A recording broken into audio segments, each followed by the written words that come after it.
Hair prep. ఇవాళ hair preparation అనేది ఎలా చేయాలనేది డిస్కస్ చేసుకుందాం. మనకి ఒక బ్రైడ్ని తీసుకొచ్చి మనకి ఇస్తారు మేకప్ చేయమని, హెయిర్ డూ చేయమని. హెయిర్ డూ చేయాలి అని అనుకున్నప్పుడు బేసిక్ రూల్స్ అనేవి మనం ఫాలో అవ్వాలి. హెయిర్ డిఫరెంట్ టెక్స్చర్స్లో ఉంటుంది. ఒకరికి వేవీ హెయిర్ ఉంటుంది, ఒకరికి కర్లీ హెయిర్ ఉంటుంది, ఒకరికి హెయిర్ స్ట్రైటన్ హెయిర్ ఉంటుంది. అలా different kinds of hair styles ఉన్న వాళ్ళకి మనం హెయిర్ ప్రిప్ అనేది చేసి వాళ్ళకి ఫేస్ ఫ్యూచర్స్కి తగ్గట్టు హెయిర్ స్టైల్ అనేది మనం ప్రిపేర్ చేయాలి. హెయిర్ ప్రెప్లో మనం ఫాలో అవ్వాల్సిన కొన్ని బేసిక్ రూల్స్ అనేవి ఉంటాయి. ఎందుకంటే హెయిర్ డ్యామేజ్ కాకుండా ఉండడానికి, ఫినిషింగ్ ఇవ్వడానికి, ప్రొఫెషనల్ లుక్ ఇవ్వడానికి హెయిర్ ప్రిపరేషన్ అనేది ఖచ్చితంగా ఫాలో అవ్వాలి. కొన్ని స్టెప్స్, ప్రొసీజర్స్ ఫాలో అవ్వాలి. ఫస్ట్ యాక్చువల్గా షాంపూ, మన దగ్గర క్లయింట్ మన స్టూడియోకి కానీ అలా వస్తే షాంపూ చేస్తాము. ఫస్ట్ బేసిక్ స్టెప్ ఫాలో అవ్వాల్సింది హీట్ ప్రొటెక్టర్. హీట్ ప్రొటెక్టర్ ఎందుకు యూజ్ చేస్తాం?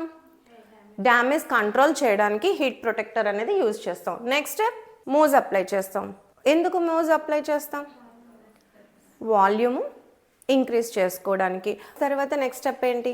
బ్లో డ్రై చేస్తాం. బ్లో డ్రై ఎందుకు చేస్తాం?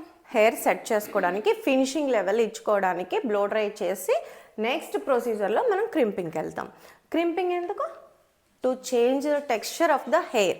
వాళ్ళు అడిగిన హెయిర్ స్టైల్ ప్రకారంగా మనము క్రింప్ చేసి ఆ హెయిర్ స్టైల్ అనేది మనకి హెయిర్ డూ చేస్తాం అనమాట.